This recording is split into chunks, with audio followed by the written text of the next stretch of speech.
Thanks for joining me. Today, I'm going to be starting a new series of chats. We're going to call these Chat 2 with Ralph Senensky and John Dayton as we cover more stories about Ralph and John's time on the Waltons. Ralph, of course, directed 12 or 13 episodes. Several of those were 2-hour ones. So episodes of the Waltons, including classic episodes like The Pony Cart and The Conflict and Grandma Comes Home and The Grandchild. And Ralph just has the most amazing stories about his many, many years working and directing in Hollywood. And John Dayton was our production assistant on the Waltons for many seasons and then went on to be writing and directing and producing movies in Hollywood. So they have this incredible wealth of information and history. So I have been having a wonderful time having them share these stories with me and talking about behind the scenes of the Waltons and behind the scenes of just Hollywood over the decades and some of the golden years of Hollywood. So I hope you will enjoy this series of chats as part of Chat 2 with Ralph Senensky and John Dayton. So welcome back, Ralph and John. I know our viewers absolutely loved all of the wonderful stories that we were able to hear last time. So back by popular demand, here you are. All I need to do is be commanded. Here I am. Well, if it were always that simple. So few people listen to my commands. But you're a director. Oh yes. Well, then they had to, or they knew that their job may not last. And this is one of the few times I'm in the position of being just at the mercy of the director. Yeah. It was interesting. I was thinking about that this morning. Just how remarkable the amount of detail that you remember about all these episodes you directed and how little I sometimes remember.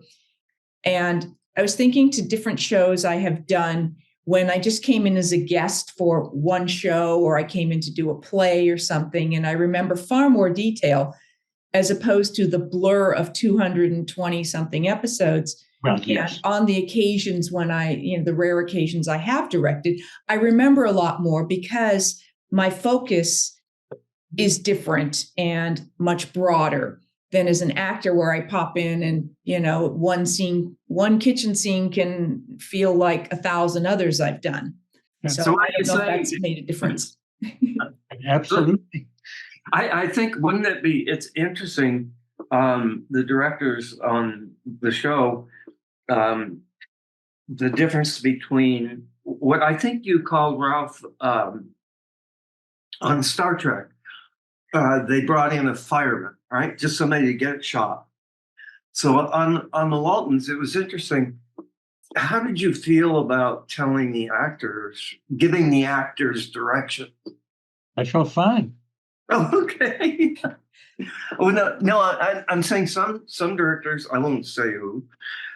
You mean to be intimidated by an actor? Yeah. They would just plot the camera and go, My sets were usually very relaxed and not unlike what we're doing here. And there were a few actors who will remain nameless that I had bad memories of. There was one, and I won't say who it is, and he really was a pain in the neck. And at one point, we were sitting while the scene was being rehearsed, and in the far corner of the soundstage, a couple of crew sort of were talking and chuckling, and the wonderful assistant director called out, "There will be no levity. This is not a happy set." This is not a happy set. Did he actually say that? And it truly wasn't. Oh. But I will not tell you who it was. Well, I sometimes see with long-running shows that I will see, principal actors, regular cast members get into certain rhythms or habits that I find myself as a viewer going, oh, I just wish the director would say, that's a little bit of you're getting into a cliche. You're doing some little piece of business just repeatedly. And I just wondered if on an established show where the actors know their rhythms, if directors come in and go, well, I don't really want to touch that lead actor or actress, or, they might not respond well to being, given that kind of direction, like, that's kind of a bad habit you're falling into. If there's a way to deliver that kind of information to help the actor and help the scene without having that actor feel like they've been criticized in some way. I understand. Fortunately, I kind of made a habit to avoid those shows. That kind of. I can remember early on it changed as I stayed around longer. But in the early days, I really didn't like to do any more than 3 or 4 episodes of a show, and I didn't like to go into later seasons. In the later years, like I did the FBI in the 7th season. But that wasn't a problem there because most of the cast, the regulars were so few, and most of the cast, was the story, the crime of the week. So they were guests coming in. Did Jack use teleprompter or cue cards? You remember? Ephraim? Ephraim, yeah, that was it. No, absolutely not. Absolutely not. Just a story of mine, or me telling a story. Hearing is really important for an actor, and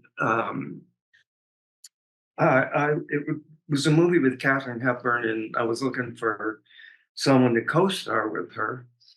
So I went to Jimmy Stewart's house and mainly discussed with his wife, Gloria. She wanted him to get out and work again and sell his old Oldsmobile.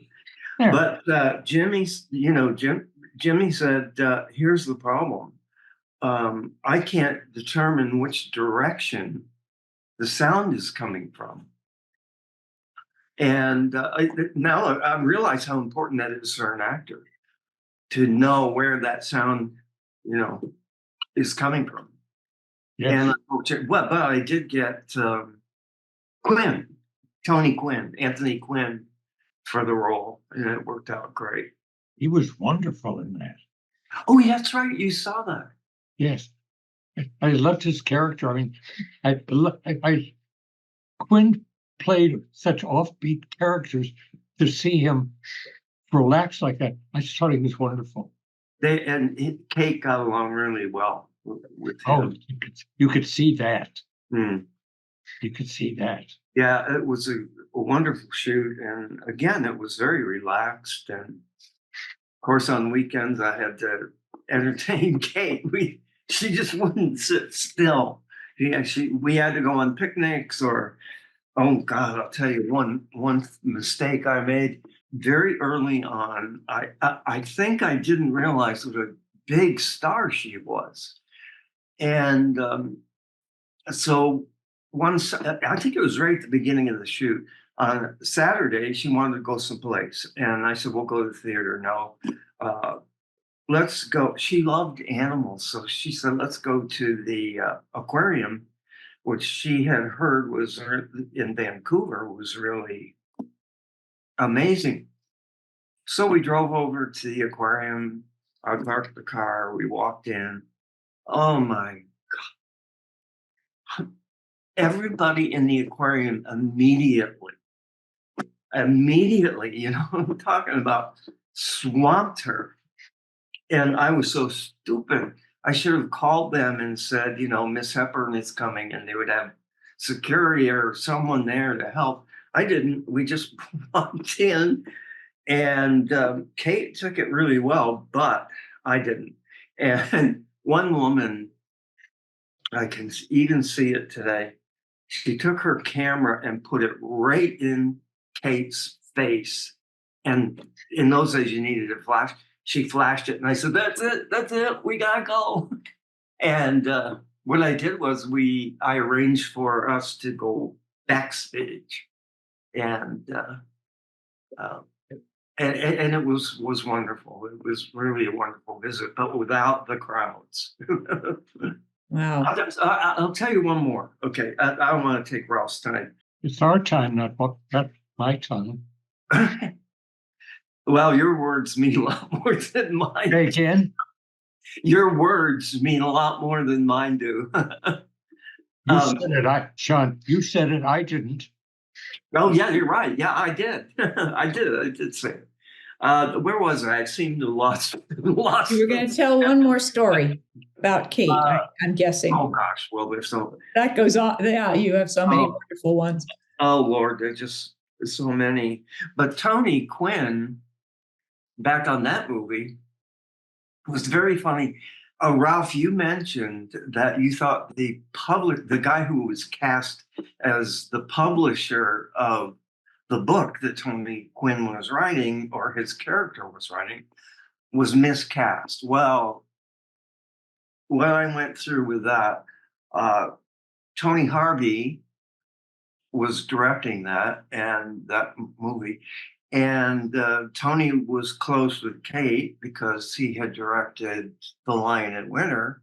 Mm. And but Tony, by that time, it kind of lost it. And so there were a lot of things that I had to defer to Tony Harvey in terms of casting. And that was one part that I really did not want that particular actor to get. I wanted somebody else. So the day we shot that scene in the publisher's office, this actor comes in and he's dressed kind of like me. And it was a mahogany office. And I wanted him to wear a shirt and a tie and a jacket. And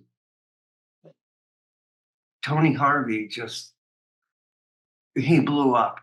He said, no, he's going to be good this way. And Kate was standing right with me. And Kate said, Tony, behave. Right? and oh, gosh. Yeah, that was an adventure. And actually in that scene, Anthony Quinn gets up on, well, I had a stunt double, which he didn't want to use. He got up on a coffee table with a sword and did all this action and fell. He fell backwards. And I said, I'm sorry, not stepping on the director, but I said, let's just print it and then go down to Tony as he's laying there on the floor. And some flowers that were there had fallen on his face or right over him. So that was in the shot. And I said, wouldn't it be funny if you said flowers for me? And it worked so well. It was hilarious. Thank you for joining me for part 1 of my chat 2 with Ralph and John. I will be back with more of these installments of my conversation with the two of them. And I'll also be sharing, of course, more of my behind the scenes of episodes of the Waltons, more segments of Ask Judy, and I have some more special guests coming up. So watch out for that. Thanks for watching.